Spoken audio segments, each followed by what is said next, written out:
Did you enjoy the breakfast? Yay! So here are the ingredients. So this was all plant-based. Just everything in it was made of plants.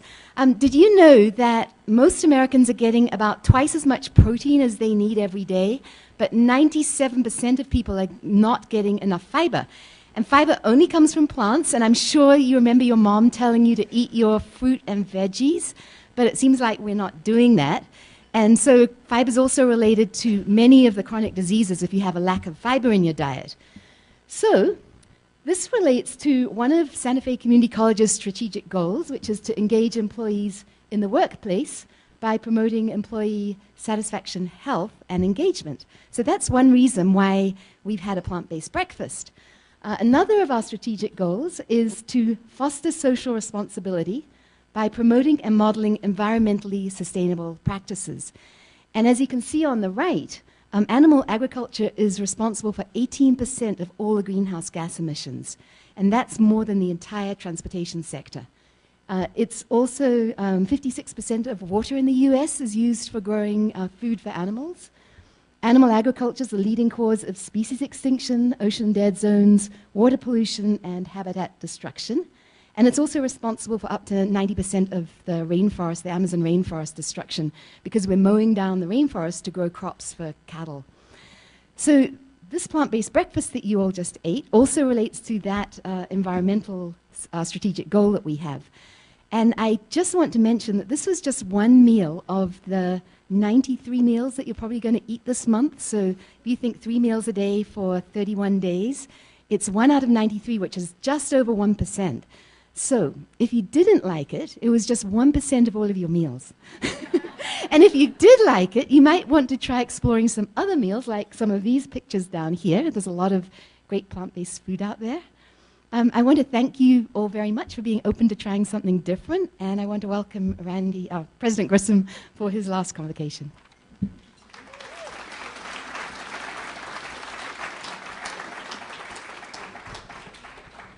Thank you, Amanda, to all the people who worked on the breakfast idea for today.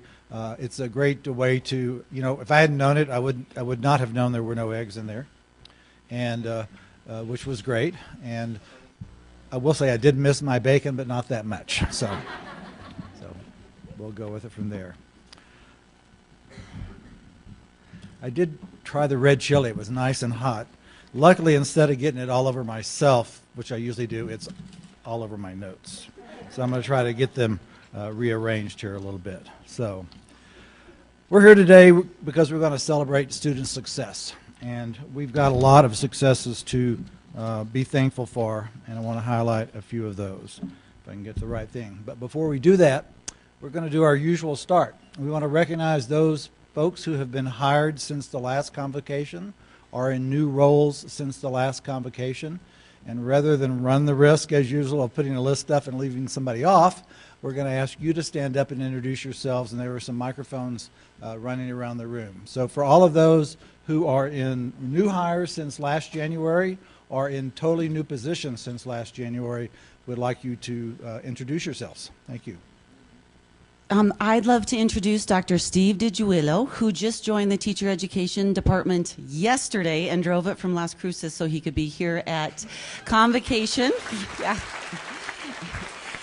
And I didn't see, we also had another hire, Dr. Patricia Suara. Ahí está. And and Dr. Patricia Suara, who joined us this winter, so it's her first convocation. Yeah. No, there's more. Here we go. Terry.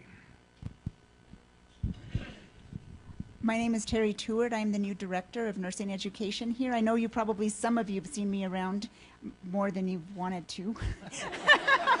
But I'm very, very happy to be here. And Terry, some of us will see you again on Saturday for Nursing Penny, right? Okay. My name's Eric Davis. I'm one of the new hired lifeguards over at the fitness center. So if you're over there, I'll be handling it. My name is Savannah Boliter, and I'm the new reception desk lady at the fitness center.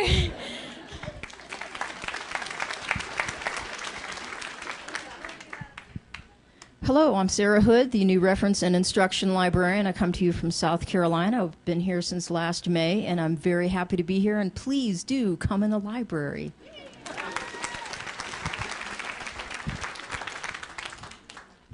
I'm Luke Spangenberg, and I've moved over to be the director of the new Innovation Center here at Santa Fe Community College.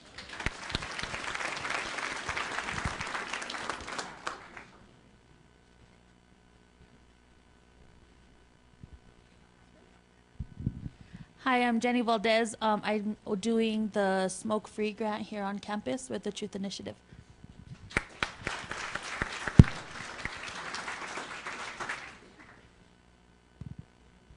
Okay.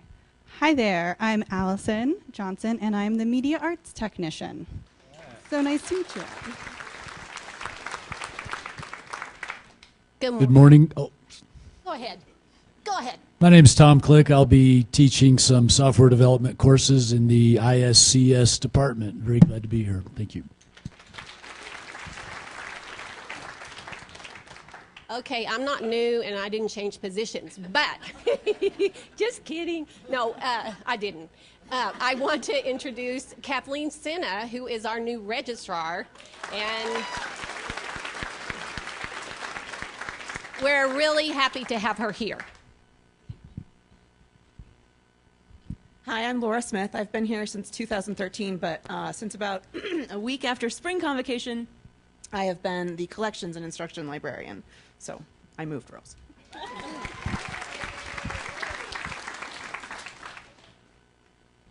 I'm Heather Kramen, and I'm the new admin in art design and media arts.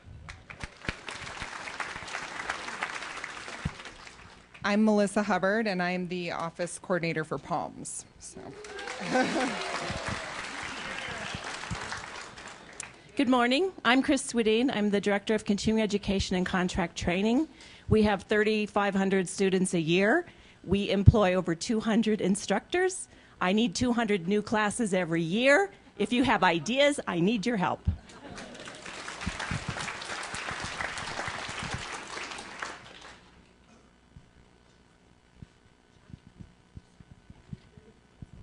I was looking for Clayton Peshlakai. He's our new welding instructor.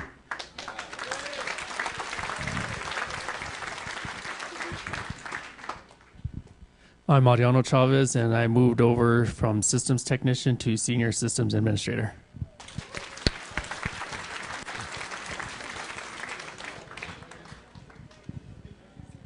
I'm Elizabeth Anthony, and I'm an administrative assistant, just moved over to liberal arts again.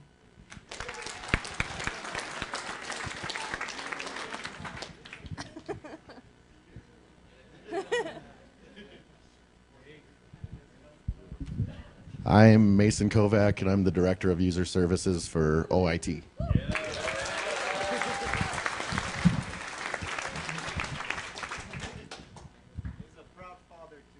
Yeah. Brian. I'm Brian Duboff. I'm the Director of the Small Business Development Center. And we are very honored to have Debbie Collins, who has been with the SBDC now for 10 years. She is now the new Assistant Director of the Center. So.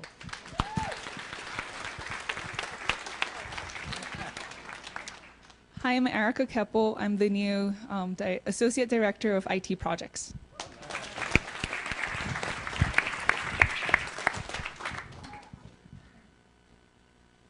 Any more? Marcos. Radio voice, come on.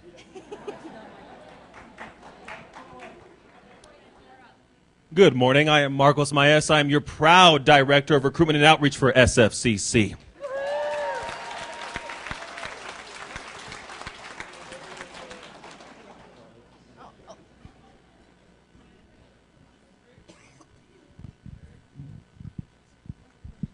Hi, I'm Charlie. I've been here about a year. I'm new lead faculty, and our program has changed name to Controlled Environment Agriculture. I'm not new. Good morning, and I didn't change roles either. But I just wanted to announce that Ernestine Jones this spring, in March, moved over to the library. So she's what's your title over there, Ernie? Library tech. So she is a library tech there. We really miss her. And so we couldn't replace her. Don't rub it in. And so in the meantime, we have a temp admin. She's not here today because she only works Mondays, Wednesdays, and Fridays. But if you're over in our school on those days, you will have the opportunity to meet Erin Miller. And I'll also let you all know, fair trade, right? She's pretty awesome. I know, it's kind of weird. We keep sharing folks. She's moved. Oh, okay, I'm not going there. We also had one of our nursing faculty retire this summer, and unfortunately, the replacement is not here today, but we're going to be having a new nursing faculty, Lucas Gonzalez, who's actually coming back. He comes to us from down in Las Cruces, and he grew up in Abiquiu, so we're really excited, so please welcome him when you see him.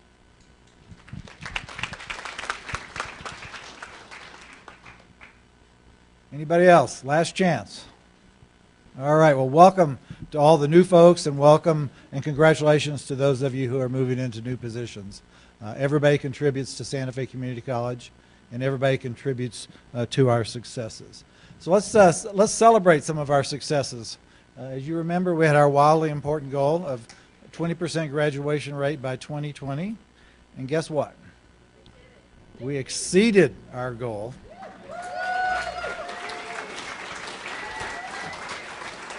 And we've done it really almost 4 years early. Our official graduation rate is still being calculated. There's a couple of people that we're waiting for some final grades on, but it's at least 22%. Our goal was 20. Where is Mary? Mary, that was a great picture. So anyway, we need to celebrate our successes. You're going to hear a little bit more about our key performance indicators and our goals for this year coming up later in this convocation. And we know that we can't really plan on exceeding 20%, 2% every year, but we want to maintain that 20% or greater graduation rate. It puts us way above the average in New Mexico, and it puts us amongst the top tier community colleges in the nation to have that kind of rate. So congratulations. All of you contributed to that. Okay. Let's share some program news and some other announcements. As you know, we've had some budget challenges over the last few years, and we were looking at having to potentially close down the respiratory therapy program. If you weren't here over the summer and you didn't have access to the news, Christus St. Vincent Hospital stepped forward. They wanted that program to stay alive. They have given us $250,000 over 2 years to keep the program alive. Those funds are going to go towards supporting the salaries. They need those graduates, and we can't afford to operate programs with small enrollment, but they need those graduates. So we have already gotten our first $125,000 check. I have a big check that says $250 on it, so I'm going to hold them to the other $125,000 when that comes up. So anyway, thank you.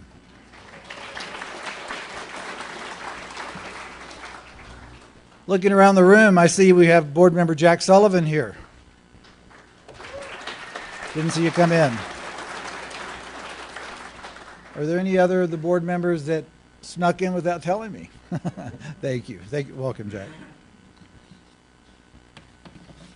I want to talk a little bit about a very large grant that the college received over 3 years ago. It's the TAC, the Trade Adjustment Assistance Community College Career Training Grant. Did I do that right? It was focused on healthcare and healthcare IT. We led a consortium of 11 community colleges in New Mexico. It was the largest grant that I think any community college in New Mexico has ever received, and it's been very successful. They've served nearly 3,000 students around the state in healthcare and IT programs. Many of them have gotten jobs, been placed, and we've worked really closely with our employer partners there. So if we look at some of the next slide, it talks a little bit about the outcomes. I'm not going to go through each of these, They'll be on Jack. The entire presentation will be on Jack. But these are some of the outcomes. With a year to go, we have really ramped up, and with all 10 of our other partners, we think we will be on track to meet or exceed almost all the outcomes that were in there. There's another slide, I think, of potential outcomes there. I think what this program has really demonstrated is the work community colleges can do with our employers. We had well over 200 employers, I believe, involved in this statewide effort. They've helped us to align our curriculum across community colleges. So if a student has to start at Santa Fe Community College, but for some reason has to move to San Juan College or to CNM, they can do so seamlessly. It's been a very well-received program, not only by the colleges, but also by the state, and the legislators and the Legislative Finance Committee have been looking closely at that model, and I'm going to talk a little bit about state models. One more slide. One of the things that we always are concerned about when a grant ends is how do we keep it going? And so we're doing a lot of work in those areas. Each institution will be able to keep a lot of things going. We've been able to also already move some staff that were part of the grant onto institutional funds. We've updated our curriculum. We've got updated equipment in our simulation lab here at Santa Fe Community College, and probably some equipment in other areas too. But it's always going to be a challenge. One of the things in this grant that really worked well, though, was the partnership with the Department of Workforce Solutions. And we've had a job coach or career job coach on campus at each of the colleges during this time. And so we're working really hard to see how we can keep that going, because all the students in the program get into the job placement system and get jobs much more quickly than in the normal path. So we really hope we can keep that one going. But I want to congratulate, I don't know if they're here today, but Carmen Gonzalez and Kristen Krell and the whole team, both the statewide team, but the local team.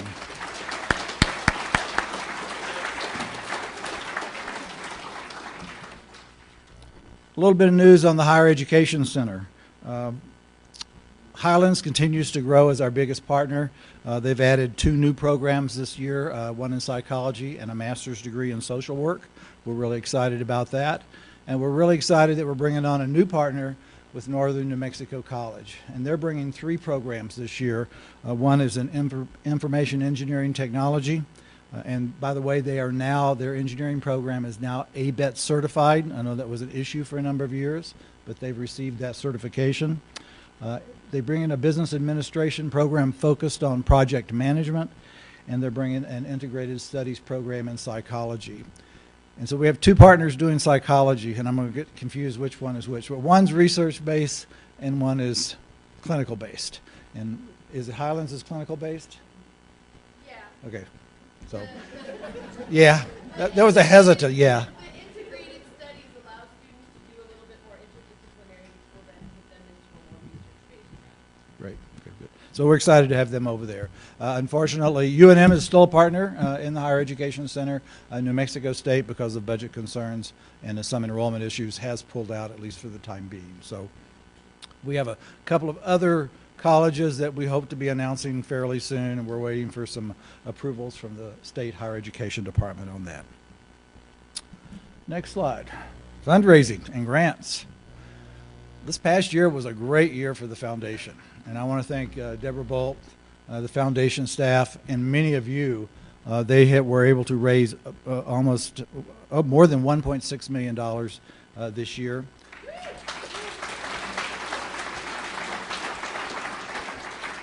That's over almost $200,000 more than last year. And I've challenged them to raise more money this year because we want to start giving more scholarships. With the decrease in the lottery funding, we think the opportunity is there to get more students to come to the community college first, but we need to help those ones who are already here make up that difference between what used to be 100% funding by the lottery for tuition, dropped to 90%, and now has dropped to 60%. It's going to impact a lot of our students, our potential students. And so we want to really grow the amount of funding available for scholarships. So I've challenged them to do that. They've also brought in some over $75,000 of in-kind awards, including 10 new pieces to the Art on Campus permanent collection. We've also gotten a couple of grants recently. Some of you may have read about them. One was through the Department of Commerce's Economic Development Administration. It's a building energy automation and microgrid training center, better known as BeamTech. We've done this proposal. We did this proposal in partnership with Siemens International, one of the largest manufacturers in the world, the largest manufacturer of microgrid equipment, which is the wave of the future, and with the Microgrid Systems Laboratory, which Santa Fe Community College is a partner in that effort. We're going to be training for what we think will be 750 new jobs. It's a changing career field. The whole energy sector, the whole electric grid is going to change. And this is an example to me of perseverance. And it was personally satisfying to me for this grant to finally come through. I met Deborah Bolt in 2009 when we spent Thanksgiving weekend putting together a smart grid proposal when the ARA funds first came out during the early days of the recession. And we had an incredible proposal with multi-state partnerships. It did not get funded for a variety of reasons, but we've been trying ever since. And 9 years later, or 8 years later, we finally got an award to implement what we started. It's a little more fine-tuned these days, but perseverance does pay off. So don't ever give up. Don't ever give up.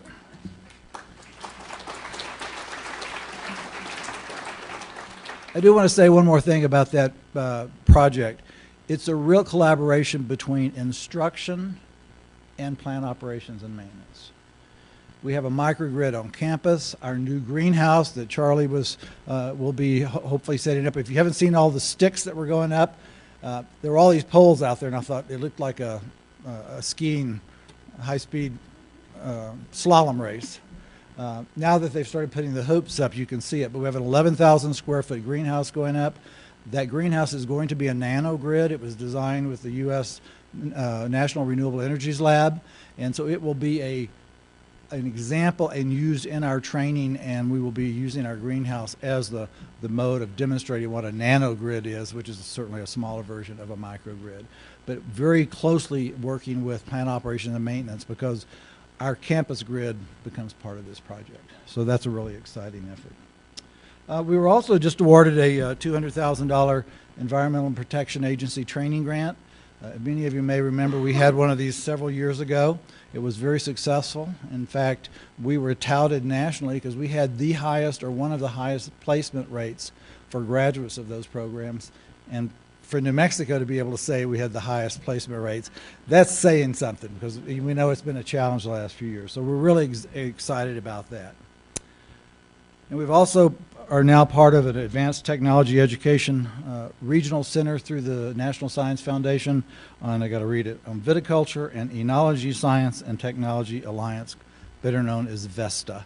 And so we will be working with wineries throughout the state as well as potentially developing our own winery growing program here. They have a lot of online education programs that don't cost us anything to do. So anyway, that's just a couple of examples. And everybody's ready to taste the wine now, I can tell. Me too. All right, now let's move on to some news. As most of you know, and if you don't know, this will be news to you, but I have announced my retirement. I will be retiring as of the end of October. I do want to say it has been an honor and a privilege to be affiliated with Santa Fe Community College, with all of you who have dedicated your life to higher education. We're just starting our 35th year. I was here when that first semester started. Thank God I haven't been here the whole time. But I've been here in multiple stages since then. And, you know, to see where we have come, Letty, I don't know if anybody else is here. Letty was here shortly thereafter. Letty's back here. A few of the other people that were around those first year or so have retired in the past couple of years. But, you know, we started, my first day of work, we were at the School for the Deaf, and I sat at little tables and little chairs in the kindergarten room at the School for the Deaf. And the very next, or 2 days later, we moved to the Valdez Industrial Park. We moved into that warehouse building that most recently was Caterpillar and is now going to be the Meow Wolf Manufacturing Center, right behind Kohl's department store. And almost all of our classes that first year were taught in portables at Santa Fe High, where that parking lot is on the west side and where the tennis courts are now. And so most of our classes were evening classes. And I always took the advantage, because I'm a morning person, of teaching the 7 a.m. accounting course, which was pretty popular back in those days. And but we taught courses all around town. And we did our first registration at the old National Guard Armory, which is over on Cerrillos Road by Carlos Ray. It's now called something else as part of that South Capitol complex. But, you know, I've still kept in touch with Magdalene Gonzalez, who was the first student. She was the one who stood in line. And we started classes late that year, and it was really my first week in Santa Fe. And my boss said, "You've got to leave," even though registration went till 9 o'clock. "You've got to go down to Fort Marcy Park because there's this thing called the burning of Zozobra happening." I had no idea what I was going to, and I was totally amazed. But I'm really glad she made me leave and go to attend that event. But it's been a privilege. The real positive feedback is when you see the students that we've served, whether it's at graduation, and we have some pictures, I think, throughout the slideshow today, but online. The photos from this past graduation were the most happy people I've ever seen. And that's why we're here, to make a difference for our students and our community, and we need to focus on that. And I'll talk a little bit more about that later on, but if you just keep that in mind, there's always challenges, there's always issues. We need to work at them, we need to overcome them, things we can do better, always things we can do better. But just keep that focus on, we're here for the students. We have all kinds of students. We've got to help all those students who are willing to work to get where they need to get, no matter where they start. They all have to have the same competencies to finish a course or to graduate with a degree or certificate. But we've got to help them. That's the mission of a comprehensive community college. And I've been proud to have been part of that for almost 22 years here at Santa Fe Community College in multiple segments. And it's just been a pleasure, and it's been an honor to have been here for those times. So you're not rid of me yet. I will be here through October, and I will still be around helping and supporting students after that. But it's time. I've been eligible to retire for a long time, and I want to do a few things that are for me for a while, and so that's my plan. So thank you.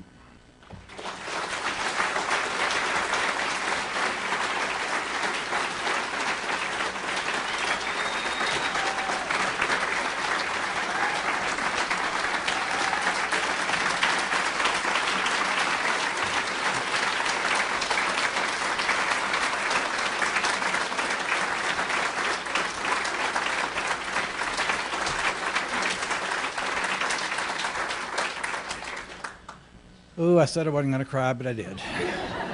So anyway, thank you very much. I'm not going to speak for the board, but I am going to say a few words. The board has started a process already to hire an interim president. There is a process in place. It's on Jack if you want to look at it. They will be receiving applications through August the 20th, which is a Sunday. They'll be reviewing those applicants, and they're going to narrow it down to some number of finalists. The hope right now is to do forums and interviews with those finalist candidates the week of September 18th. Don't hold it to the week of September 18th, because the top candidate or two might not be available the week of September 18th. But if everything works out, they will schedule forums for the public, both the internal community and the external community, to come and hear from those finalists. The board will then conduct one-on-one closed session interviews with those finalists, and then soon thereafter they will name somebody to be the interim for up to a year. So keep involved, keep abreast of that, get involved with that if you're interested, and I'm sure there are some other issues to work out. That is one of the primary duties of the board, is to hire and fire the president of Santa Fe Community College, as well as the fiduciary responsibilities of the budget. Those are really some of the main things that they do. You know, we took a lot of focus in the last year or so on safety and security issues. We had that great training session last year with Villalobos. I can't think of his first name. Jesus Villalobos. Villahermosa. We've done a lot of work there. We're in the process of updating our emergency preparedness plan. Our CERT team is being expanded. There's training being offered to include some of that. We've really strengthened our partnerships with the city and county fire department and law enforcement areas to do that.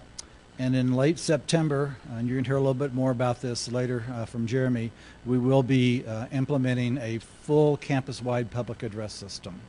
So we will have some testing, we'll have some training, but it will be an address system that could be heard not only in the buildings but also in the parking lot. So we will be doing some testing in various phases. You'll hear more about that later on.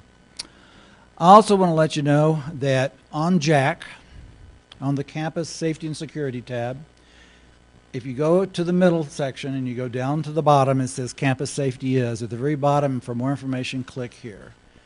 If you click there, you will see the pictures and names of all the individuals that have been banned from campus. So if you're ever curious about who's been banned from campus, the information is not out there as to why. If you see those people on campus, you call safety and security. Now, there are 6 pictures out there at the present time. One was added yesterday. And so we may release some more details about the one that was added yesterday shortly. But if you see any of those individuals on campus, call safety and security immediately. We are running a little risk with FERPA on this, and we've worked with legal, and we feel that it is a risk that is worth taking to post those pictures and those names because these are people who have been students, I think in all cases but one, and in some cases we've actually had to use their student ID picture, and because that's the only picture we have of those people. But go out there and take a look at that site. Just remember it's on the Safety and Security tab on JAC. In the very middle, you scroll down to the bottom, there's a little block or channel that calls Campus Safety Is. At the very bottom, for more information, click here. If you click there, you'll see the pictures. Okay.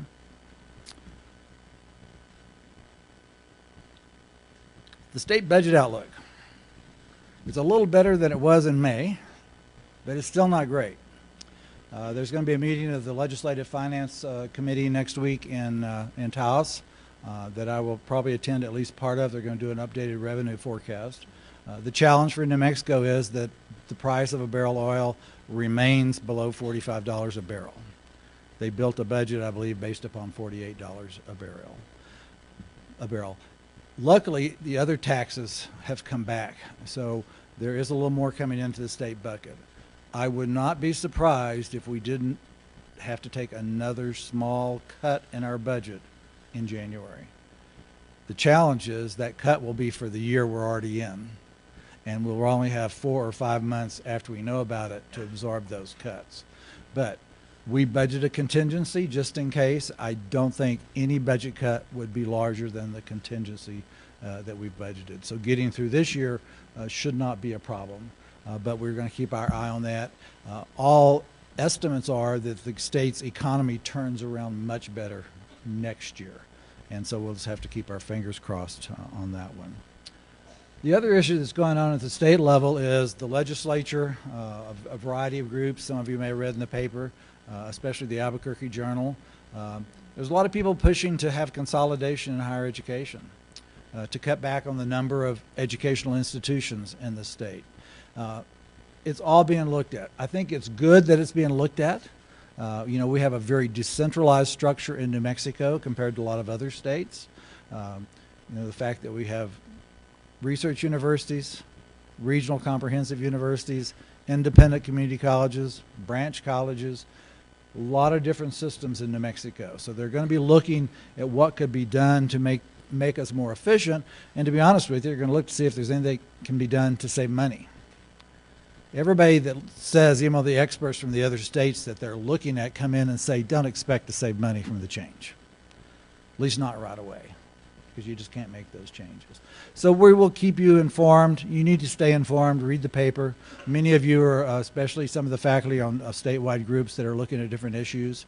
You know, I don't think there's really much that would happen that would have a huge impact on Santa Fe Community College, but we've got to keep our eyes and ears open just in case. Everything has been proposed to leaving things as they are and maybe making all the branch colleges become independent colleges, which means they would have to have a greater tax base locally, to consolidating us all under one system. And there are states that do it all different ways. It's interesting how the pendulum keeps swinging. The states that have been the most centralized are now decentralizing. And the states that have been the most decentralized are now exploring centralizing. So we all know how that pendulum swings back and forth. So I would just encourage all of you to keep abreast of those issues and those times. All right, we got a lot we still want to get through, so we're going to have some other people come up and talk.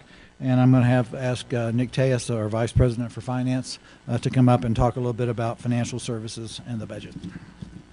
Nick.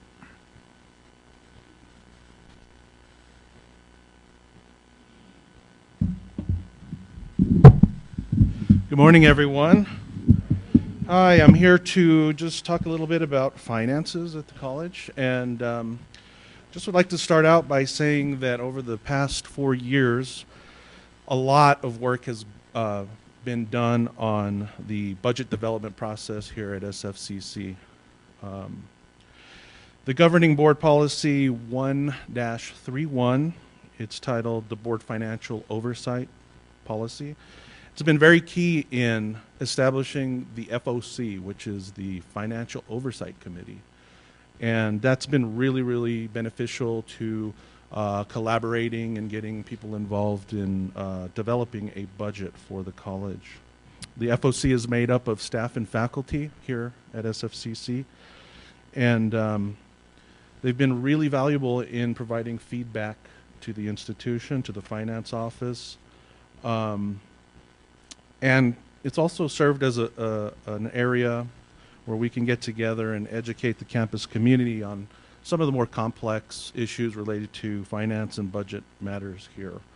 I would really like to thank Jill Carlson and Craig Donaldson for their hard work and leadership on the FOC, and definitely for asking the hard questions. Some of the questions that come up there are you know, things that I haven't thought about, so it's been very valuable there. While current members of the FOC are very engaged in the work and the discussion, the group is actually a little bit smaller than what I'd like to see. So if I could encourage you to do everything you can to attend the FOC meetings, that would be very important. FOC meetings are held in the boardroom at noon every Monday before the governing board meetings, which meet monthly. And so with that, on the slide behind me, you will see budget to actual information on the current FY18 budget. I have to say that this year's budget development process was very challenging based on state appropriations to higher education institutions being vetoed out of the state budget by the governor this last legislative session. The veto required us to plan a budget with about 28% or $9.6 million of revenues virtually unknown for quite some time. In the end, the legislature met and in special session determined that an appropriation budget for higher education, they approved that budget, and that's the number that you see behind me for state appropriations for FY18. It's very important to note that nearly 72% of all instruction in general revenues come from non-state funding. So that is local appropriation, that's property taxes, it's 49%. Tuition and fees is 27%. And there you see the state appropriation is 28%. So for FY18, SFCC has a revenue budget planned for a total of $34.5 million. And as the slide demonstrates, local appropriations have stayed flat for about for over the past few years. State appropriations have declined about $851,000 over the past 2 years. The $851,000 decrease has been made up for by revenue increases to tuition and fees, which are planned at $7.6 million for FY18. On the expense side, which is the next slide here, it's very interesting to note that 73% of the entire ING budget goes towards compensation and benefits, and that's the purple pie chart you have up there.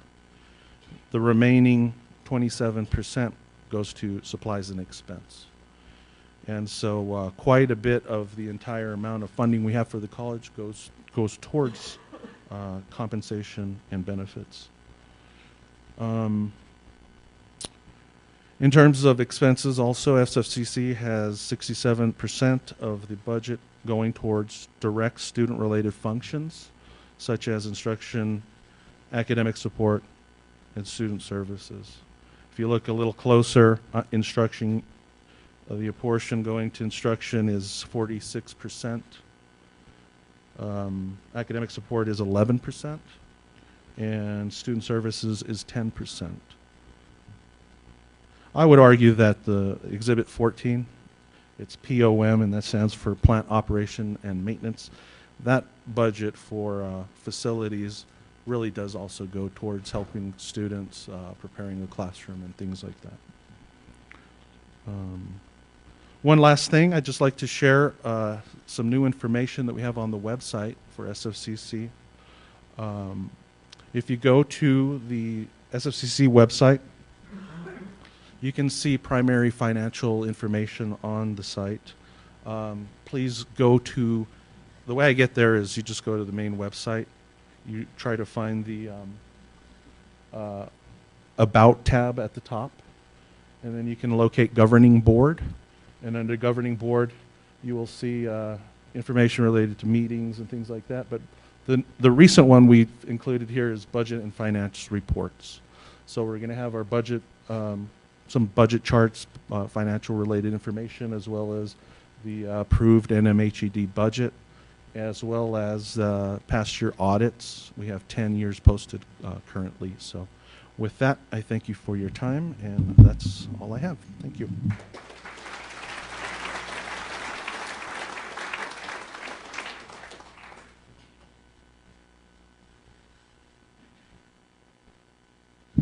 Good morning. Just a couple of quick announcements. Just wanted to let you know we have worked on developing our professional development academy. So we've added some more institutes this year. We have a new Cultural Justice and Leadership Institute, as well as the executive team is going to have their Leadership Academy Institute as well. So I want to encourage all of you to apply for it. We still have, the application period is open until the 21st. So if you're looking for the application, you can find it on Jack, and applicants will be notified by the end of the month if they were selected to participate in this year's institutes. Good. So, you know, I would say for if you need some help with the application, certainly we have Jeff Hood available who could assist you with the application process, as well as David Marquardt. So feel free to contact them if you need some assistance. So I wanted to talk a little bit about our Professional Development Fund. So I'd like to thank the foundation, because if it wasn't for the foundation, we wouldn't be able to offer this. So we have a committee that helps select that, and I think we do have a couple of openings on the committee itself. So if you're interested, once again, you can contact Jeff Hood, or you can go through your respective senates, faculty or staff senate, to indicate your interest on participating on the committee. But I encourage you, if you have something in particular of a professional development interest that you may be wanting to attend, or perhaps even bring a speaker here to campus or something like that, certainly apply. I think the first round is going to be reviewed on the 6th of September. And so the earlier you get in, the better, because once the money's gone for the year, it's gone. So I want to encourage you to participate in that. And thank you.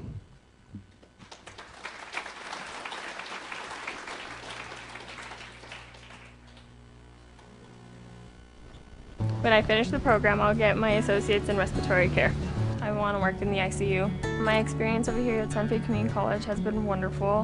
When you need help with something, they're there to help you. They have tutoring, they have computer labs. My class is 8, so it's small.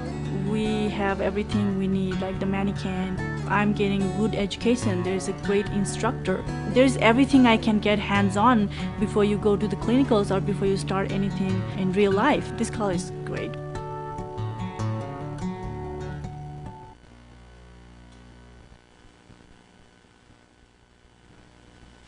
Good morning, everyone.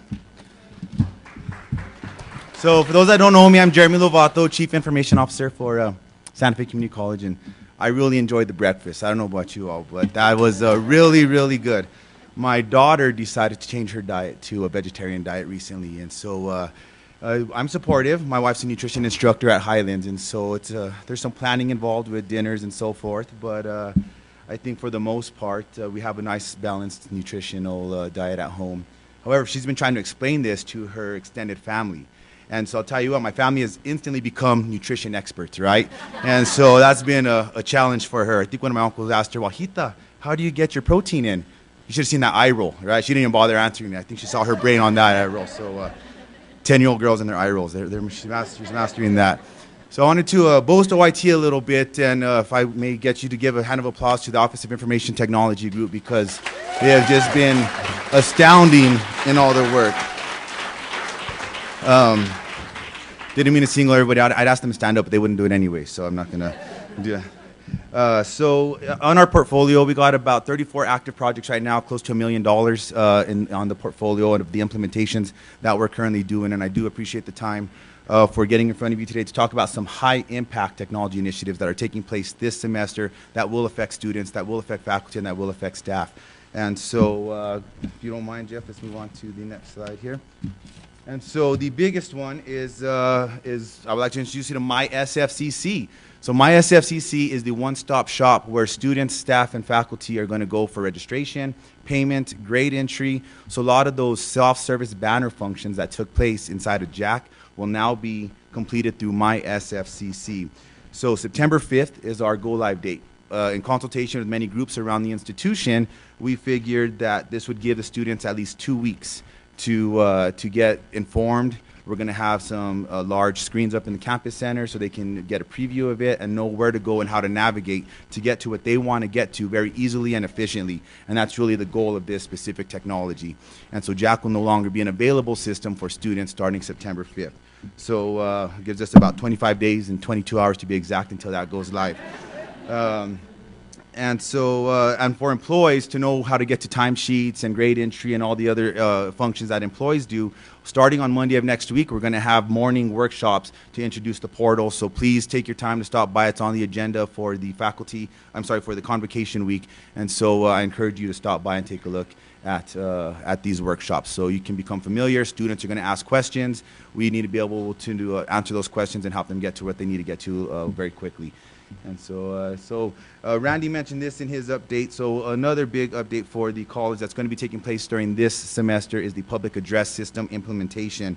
And so with that, we're going to be installing this over the next several weeks. So you will see individuals in the ceiling tiles, running cable, installing equipment.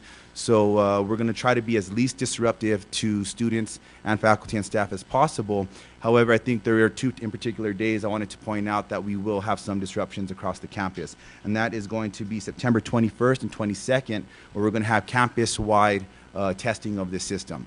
And the test involves external audio, internal audio. We're going to have strobes for places that are very loud to work in or are hearing impaired areas around the college. So we are really trying to cover all grounds to be able to intelligibly inform our constituents around the college of an emergency situation.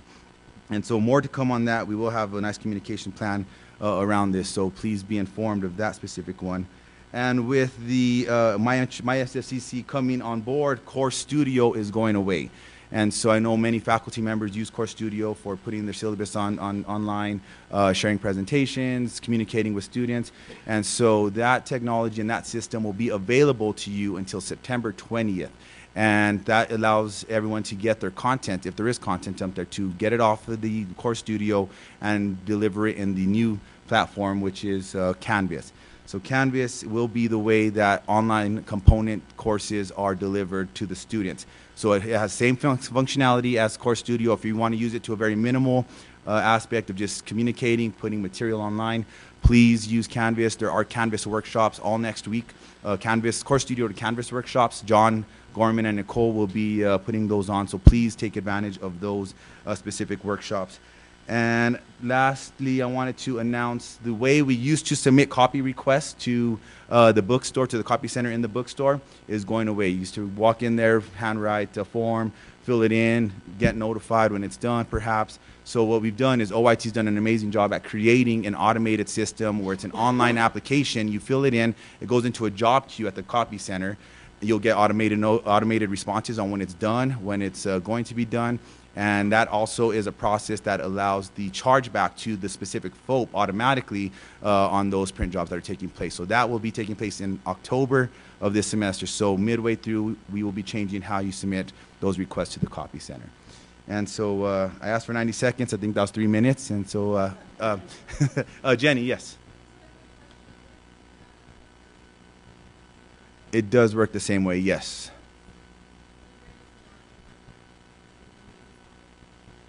Yeah, we'll have a process for priority ordering or urgent ordering, and so we'll certainly get that communicated as that comes out. Any other questions? Although there's not time. All right, thank you so very much.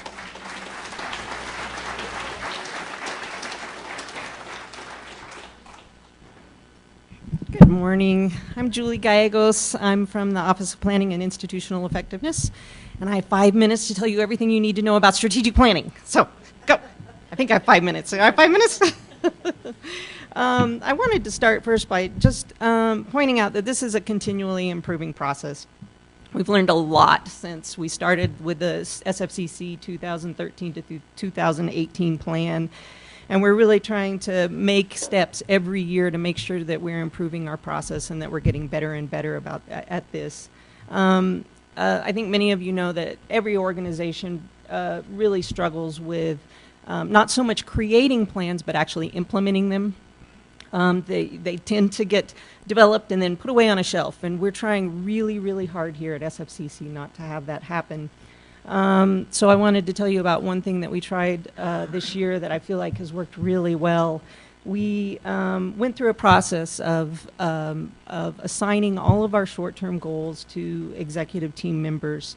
And then they worked with teams to develop action plans that were month-by-month action plans. And then we took those to the president every 2 weeks for a very quick check-in just to make sure that everybody was on task. And it really not only improved accountability, but really made sure that we were actively carrying out the plan throughout the year. And I also think that it dramatically impacted our results this year. President Grissom already mentioned our wildly important goal, our 20 by 20 graduation goal.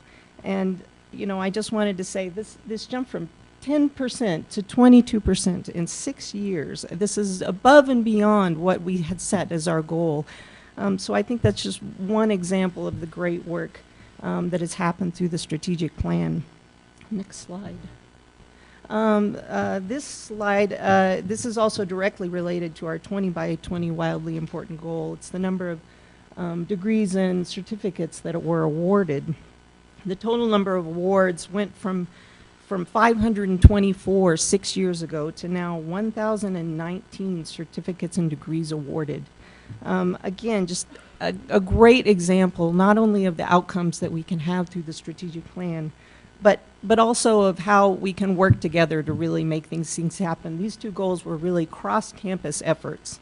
And I want to assume that it didn't just happen accidentally. You know, we made an institutional commitment to these two goals, and we created strategies around them. And then, like I said, we made it a campus-wide effort. So many people were involved in making this happen. And to me, this really says there's just no limit to what we can do when we put our minds to it, when we work together, and when we commit to particular goals. The other change that we've made in our process is that that we are trying to focus on making sure that we have the broadest input from campus in all of our goals year to year, so that our institutional plan just doesn't reflect, what the executive team wants or what the president wants. We want to make sure that it really reflects campus-wide, what the interests and what the needs are. So we've done a lot of work to integrate those different initiatives that we're working on, making sure that we're staying focused, making sure that we're not spreading ourselves too thin, and again, just making sure that we represent the broader community. This slide, I know this is a lot of information on one slide. We're going to post this on Jack just so that you can spend a little more time looking at it. It shows our long-term goals here on the left-hand side. I hope everybody's familiar with those 5 long-term goals. And then it shows the short-term goals that have been identified for 2017 to 2018. At the top, you see kind of the rationale for how those goals were all chosen for this year and why they were prioritized. So we're making an effort not only to align the work that we're doing every year, like with initiatives like Achieving the Dream, like the Santa Fe Birth to Career Initiative, with our accreditation priorities, but we're also working to really incorporate the input that we're getting back from surveys and from campus-wide gatherings into each process so that we can respond strategically to those issues that rise. We also know that we need to do more to engage the campus. I think at this point we're doing a really great job of engaging executive team and holding them accountable, but we want to do more to get input from the broader community. And one opportunity that I wanted to mention is the Institutional Planning Committee. And this is a group, you may remember, it was very active at the time of the creation of the 2013 to 2018 plan. And then it met kind of sporadically afterwards, mostly to review results each year. We really want to revive that committee so that there's a forum for people to get involved, anyone who's interested to really have an opportunity to speak up and have a role in establishing the goals for the community and for the future plans. So I hope that there will be more involvement moving forward. If anybody has any questions, please don't hesitate to come to me, and I appreciate all your input. Thanks.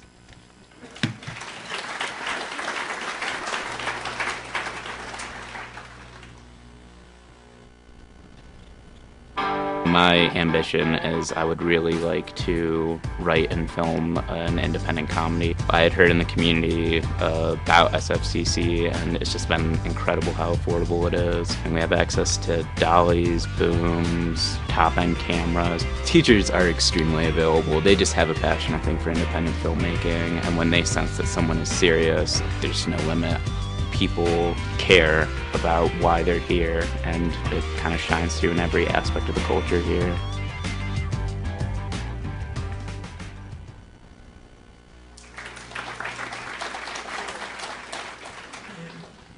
So I want to thank marketing and public relations and others that worked on those 3 videos that you saw today. This is part of our recruitment strategies. They're available, I believe, on our website, on our YouTube channel.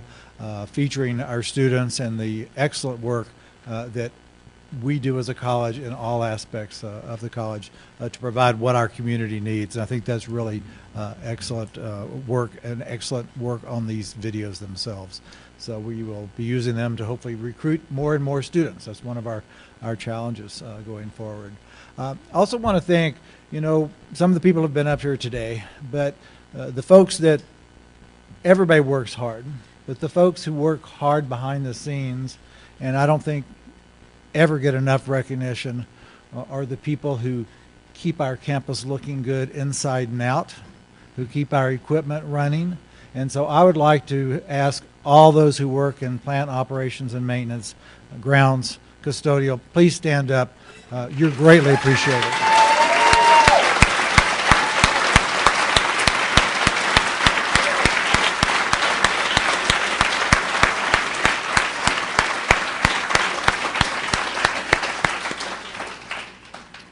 And as Yuri alluded to, this may not work, but I also want to recognize the OIT staff. They are here day and night. We put in a new firewall. We've put in new main servers. They're here late at night.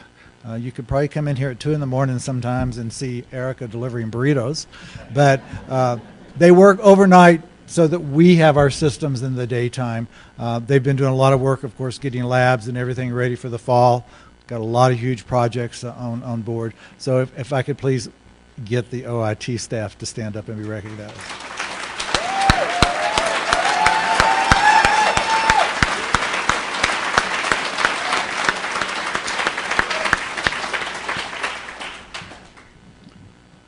We've come a long ways in the last 6 years. You look at those charts, and I want to just echo a little bit of what Julie said. I think it's working together and taking a focus on what we said we were going to do in our plan and coming up with strategies.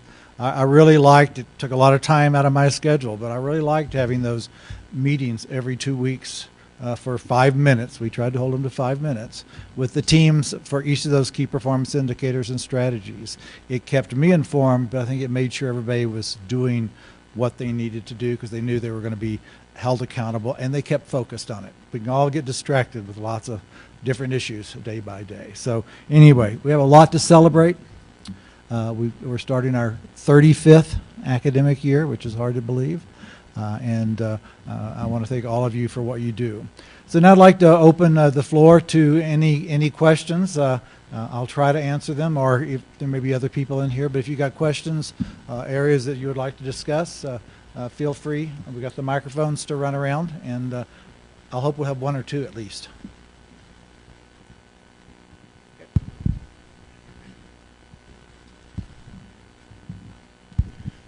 I have two questions about the interim presidency selection. And the first one I am not personally interested in any way, but, but is there going to be a preference for internal applicants for the interim president? Do you know? I don't think there's any preference other than the experience factors that the board spelled out that's on the website, and the fact that we expect the interim to not be an applicant for the permanent position. Oh, well, thanks. You just answered my second question.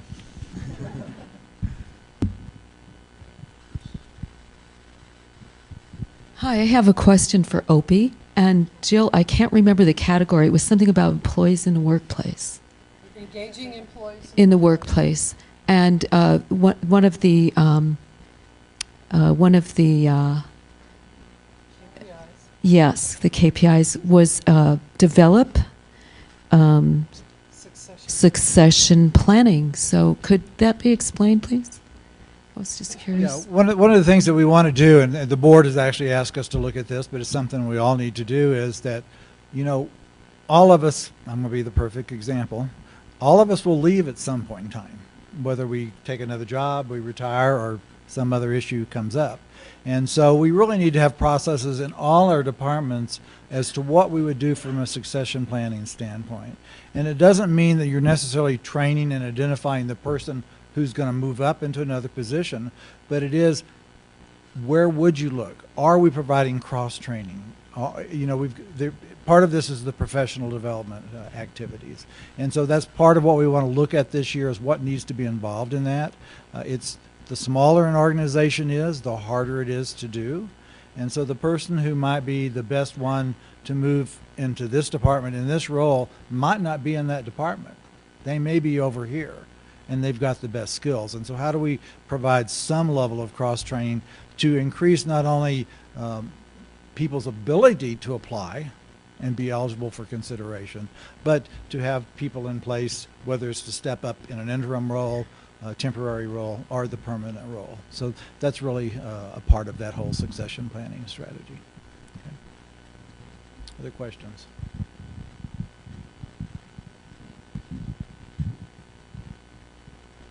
This is a question about the interim president search. And I was wondering if there's going to be a seat on the search committee for representatives from Faculty Senate. That's going to be a question to take to the board. Not everything has been totally worked out on that.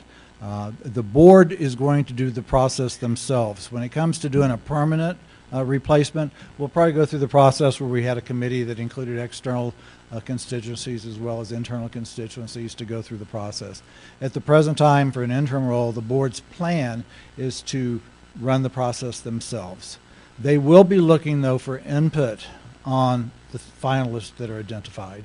That has still not been worked out yet, and so there is time to provide feedback to the board for what you might see in that. But for the interim process, it's going to be fairly quick, and the board is going to really take that ultimate responsibility. And I'm in an awkward position because I can't really speak for the board, but the board's still working on those issues themselves. So you know, it's it'll be a short term. This is going to be for an interim, you know, for up to 1 year at the most. One of the things I didn't mention a while ago is that in all these issues, especially in the strategic planning, our accreditation process is really starting. We have to turn in our next portfolio, systems portfolio, in June of 2019. We plan to actually start writing that this year to get a head start on that. Then there will be a review of that, and then there will be an on-campus visit in late 2019 or maybe early 2020. That is the key to all of us being here and having Santa Fe Community College is our accreditation. So we really need everybody to be involved in the various areas, and you're going to hear more about some of the issues from our last accreditation visit, from issues that are related to accreditations that are happening for other campuses around the country right now. What are those issues where we really need to focus, because that could be the place or two that we are not where we need to be. And so we're going to be looking at a lot of things. This is going to impact faculty a lot in terms of assessment. Assessment is a key component. We have processes in place, but we haven't fully implemented across the board. So you're going to hear a lot of workshops and events throughout the year related to assessment. And it seems like there was one other area, and Jill, I'm drawing a blank. I know assessment is the biggie right now. Okay, so that's our concern. But we want to get a head start on this so it's not the last minute thing. As a quality AQUIP college, we should be doing this as a quality improvement process, which means we don't just wait till the next accreditation site visit is coming up to do the things. But it is a big deal. It is a big deal for the college. And so we really need everybody's help and everybody's participation in those. So go back to any other questions. Yeah.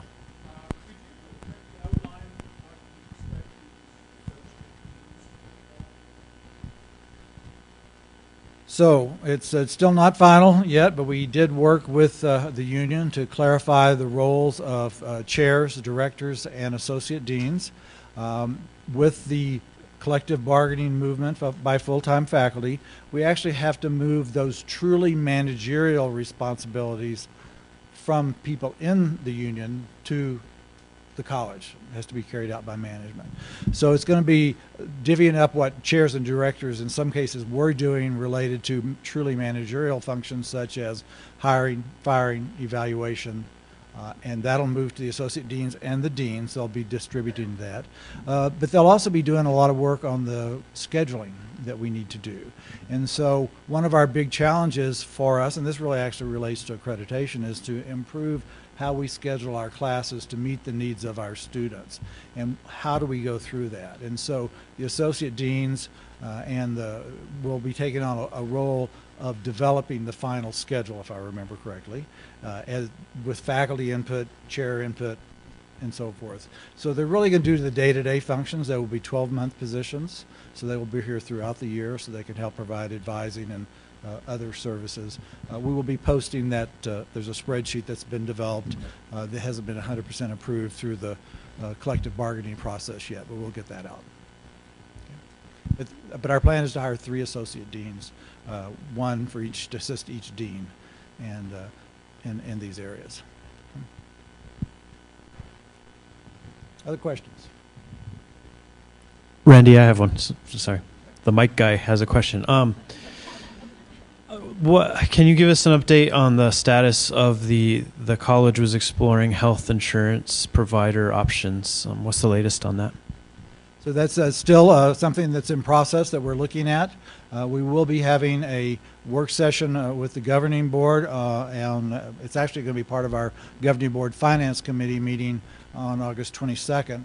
We're still exploring what we've done collaboratively with CNM. Just to let everybody know, we're looking at, do we stay with the current provider, which is NIMSIA, which has 3 plans that you can pick from.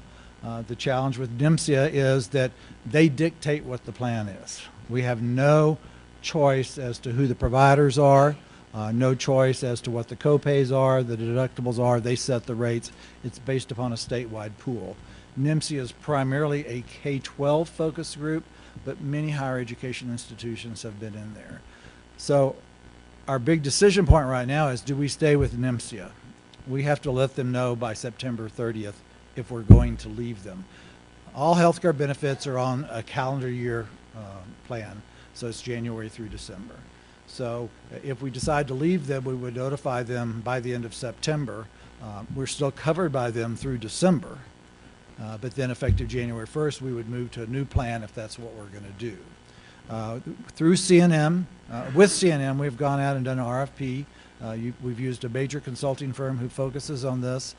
Some of you came to some workshops that we've already done, so I'll let you know what we've done. We went out for an RFP to see, well, could we get a better deal if we just went to one provider but we had exactly the same services available through NIMSIA? And we've gotten some information on that. We've gotten some more information on that. You'll hear more of that as time goes by. It turns out that, you know, if we went to one provider instead of, you know, right now through NIMSIA, you got 3 choices. You got Presbyterian, you got Blue Cross Blue Shield, and you got New Mexico Health Connections. And within those, you have choices of a high option or a low option. If we go to one provider, we might have just Blue Cross Blue Shield. Now, most of the providers in New Mexico have almost all the same doctors, but there are some that are different between those plans. So that's an issue for you as employees, and so we want you to be aware of that. So we're still looking at those issues. We will be having a comprehensive work session with the board on August 22nd from 4 to 6. It's the Finance Committee meeting. We're moving it to the boardroom so that more people can come if they want to come and listen in. And we will also, our plan is we're hoping to tape it. It won't be live streamed, but we're hoping to tape that meeting. So we do have to make some decisions fairly soon as to whether we're staying with NIMSIA or not. We have the option of changing every year. So just because we don't decide to leave NIMSIA this year doesn't mean we couldn't do it next year. And it's a very complicated process. Healthcare is a very complicated issue. It has repercussions not only for the college, but for all of you that participate in our benefits programs. And so we will keep sharing as much information as we can.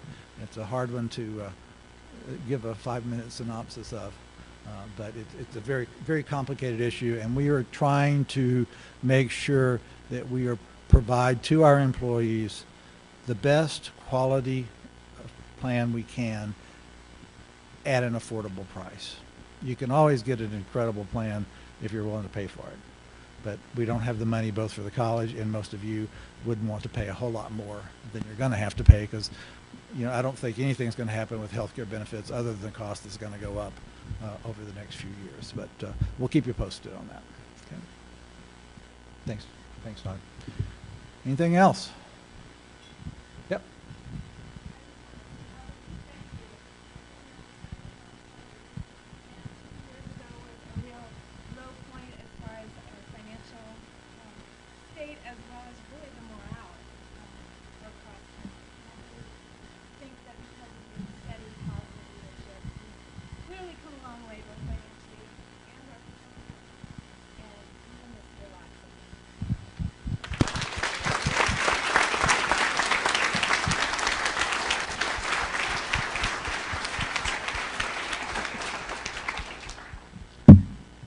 Any other questions, comments?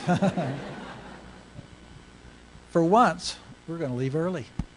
So thank you all. Have a great semester and a great 35th year.